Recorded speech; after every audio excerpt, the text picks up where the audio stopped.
Dr Bakary Samb, directeur régional de Timbuktu Institute. Nous menons aujourd'hui cette sensibilisation dans le cadre du séminaire de dialogue, Dialogue sans frontières pour une résilience inclusive, un projet financé par l'Union européenne,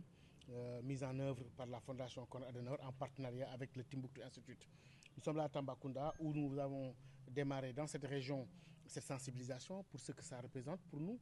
parce que d'abord une région qui s'est toujours caractérisée par sa forte résilience, s'appuyant sur un socle historique, culturel, religieux,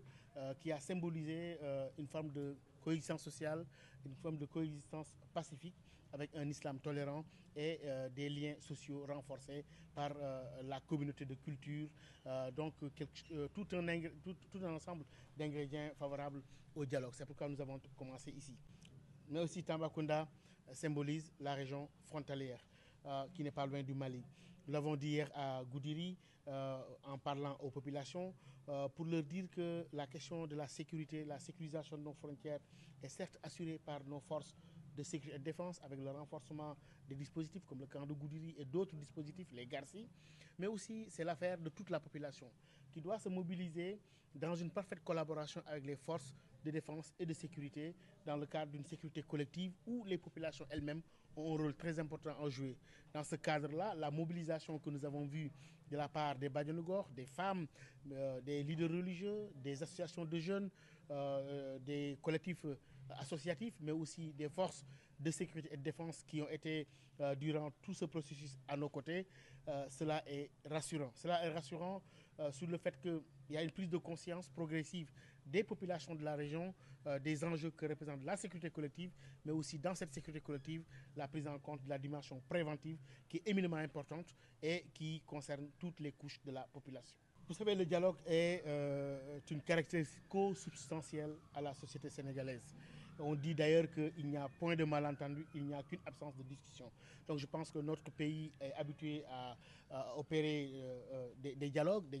politiques, des dialogues aujourd'hui sécuritaires, mais je pense que c'est dans une dynamique positive de pacification de l'espace politique d'abord, mais aussi de pacification de nos liens pour se mettre ensemble en face de tous les défis qui nous interpellent, autant des défis de développement, autant aussi des défis sécuritaires lorsque la sous-région aujourd'hui est dans un contexte assez difficile où le Sénégal est entouré par cette ceinture de feu. Nous devons regrouper, rassembler en tout cas nos efforts, se concentrer sur l'essentiel et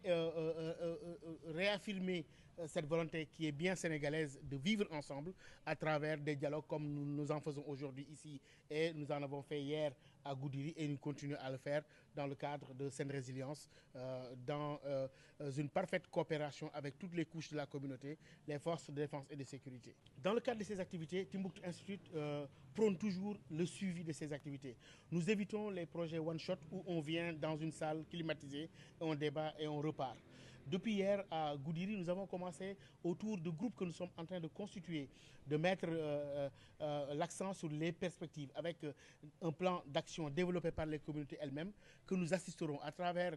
des interventions ponctuelles, mais aussi un suivi continu de partage d'informations, de partage d'initiatives, mais aussi dans le sens d'alimenter les communautés à partir des recherches du Timbuktu Institute, d'éléments qui leur permettront de tenir ces dialogues, même en notre absence, pour que ce projet soit le plus durable possible.